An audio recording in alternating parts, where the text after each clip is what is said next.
नमस्कार, आप देख रहे हैं फुटकर न्यूज़। मैं हूं आपके साथ निधि विनोदी और एक बार खबरें फिर तेज़ रफ्तार से। सबसे पहले कोरोना के इलाज के दौरान ओवर चार्जिंग करने वाले प्राइवेट अस्पतालों के खिलाफ शिकंजा कसना शुरू हो गया है। यूपी के नोएडा और ग्रेटर नोएडा में प्रशासन ने 4 कोरोना मरीजों के बिलों में से 5 लाख से अधिक रुपयों को वापस करवाया और छूट भी दिलवाई। राजस्थान में कोरोना के आंकड़ों में आई कमी।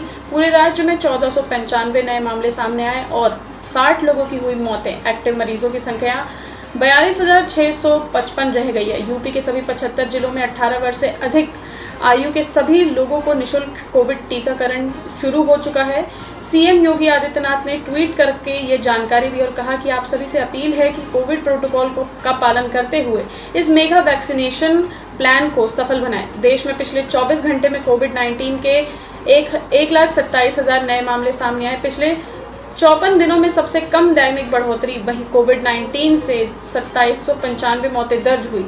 35 दिनों के बाद सबसे कम दैनिक आंकड़ा। National technical advisory group of immunisation के तहत कोविड-19 वर्किंग ग्रुप के चेयरमैन एक्टर एन.के. अरोड़ा ने सोमवार को कहा कि भारत बायोटेक जुलाई के अंत तक हर महीने कोवैक्सीन की 10 से 12 करोड़ डोज का उत्पादन करेगा।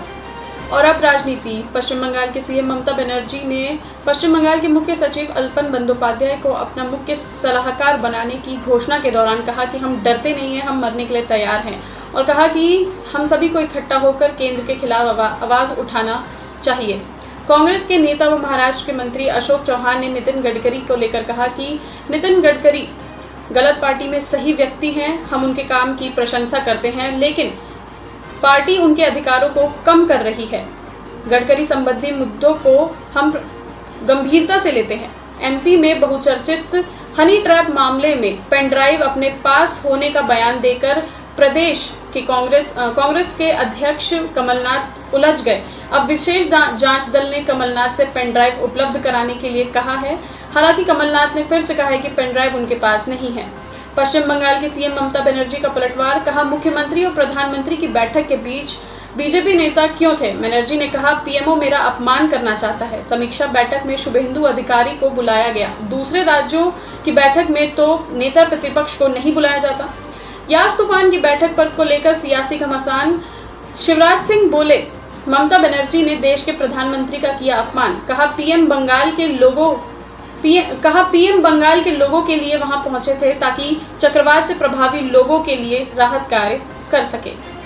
और अब क्राइम। लखनऊ में लॉकडाउन का पालन करवाने पहुंची पुलिस के ऊपर सब्जी विक्रेताओं ने किया हमला। हमले के दौरान सिपाही के सिर पर गंभीर चोट आई, जिसके बाद उसे अस्पताल में भर्ती कराया गया। सूचना मिली थी कि लॉकडाउन का उल्लंघन करते हुए कुछ लोग भीड़ लगाकर खड़े हैं। गोरखपुर जिले में सोमवार को नकाबपोश बदमाशों ने एक बड़ी वारदात को दिया अंजाम। नकाबपोशों ने जन सेवा केंद्र के संचालक को असलाहा सटाकर 2 लाख रुपए लूटे। जब तक शोर मचाते तब तक बदमाश फरार हो चुके थे। पुलिस जनसेवा केंद्र में लगे सीसीटीवी फुटेज को खंगाल रही है।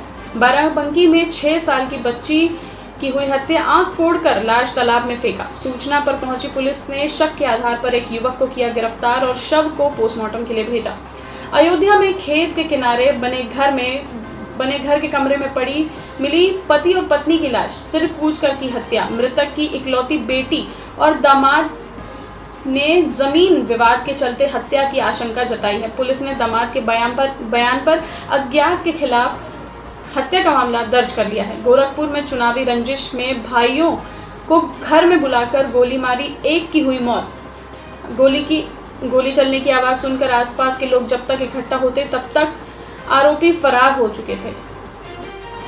और अब देश दुनिया। एलोपैथी के विरोध में योग गुरु रामदेव द्वारा बीते दिनों दिए गए बयानों से खबर देश भर के डॉक्टर लगातार उन पर एक्शन की मांग कर रहे हैं। इसी कड़ी में आज रेसिडेंट डॉक्टर के फेडरेशन ने आज ब्लैक डे मनाया। वाराणसी में काशी विश्वनाथ धाम में एक जर्जर भवन गिरा। इस हादसे में 2 मजदूरों की जान गई, वहीं 6 मजदूर घायल हुए। इस जर्जर इमारत में पश्चिम बंगाल के मालदा के रहने वाले मजदूर रहते थे। पाकिस्तान में टिकटॉक वीडियो बनाते समय शेख अली नाम का युवक झेलम नदी में डूबा, जिससे उसकी मौत हो गई। शेख अली ने नदी में छलांग लगाई, जिसके बाद और उसका दोस्त उसकी वीडियो बना रहा था, जिसके बाद उसकी मौत हो गई। मृतक के दोस्त ने शव को तैरकर नदी से बाहर निकाला। कोविड-19 की उत्पत्ति की जांच के लिए डार्क वेब से भर्तियां कर रही है यूके की एजेंसीज। ब्रिटिश जासूसों का मानना है कि चीनी लैब से कोरोना वायरस की उत्पत्ति का सिद्धांत संभव है। मेहुल चोकसी के वकील ने विजय अग्रवाल ने इस दावे को खारिज किया है कि मेहुल चोकसी अपनी गर्लफ्रेंड के साथ डोमिनिका गए थे। वकील ने कहा, अगर उन्हें डोमिनिका जाना होता तो वो पासपोर्ट लेके जाते, पर उनका पासपोर्ट एंटीगा में है। उनका अपहरण करके उन्हें यॉट में डोमिनिका लेके जाया गया है। और आज के हेडलाइंस में बस इतना ही। देखते रहिए फुटकर न्यूज़। नमस्कार।